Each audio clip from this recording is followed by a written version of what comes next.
ఒక ఇంట్లో నలుగురు కుమారులు ఉన్నారు. అందరినీ బాగా చదివించి ప్రయోజకుల్ని చేయాలి అనేది నాన్న తాపత్రయం. వీళ్ళని బాగా చదివించి ప్రయోజకుల్ని చేస్తే లోకం నన్ను ఏ మాట అనదు, వాళ్ళ బ్రతుకులు వాళ్ళు బ్రతుకుతారు అనేది ఆ నాన్న ఆలోచన. కానీ ఆ నలుగురిలో ఒక్కడు మాత్రమే నాన్న గురించి, నాన్న ఆలోచనల్ని నిలబెట్టాలి అని కష్టపడి బాగా చదివి ప్రయోజకుడవుతాడు. అలా అని మిగిలిన ముగ్గురు పనికిరాని వాళ్ళలా ఉన్నారేమో అనుకుంటే అది తప్పు.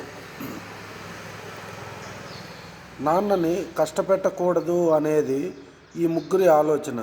అదేవిధంగా చదువు ఉన్నా లేకపోయినా నాన్న పేరు మాత్రం చెడగొట్టకూడదు అని ముగ్గురు కూడా బాగా కష్టపడి సొంత వ్యాపారాలు పెట్టుకొని నాన్నను చాలా బాగా చూసుకుంటున్నారు.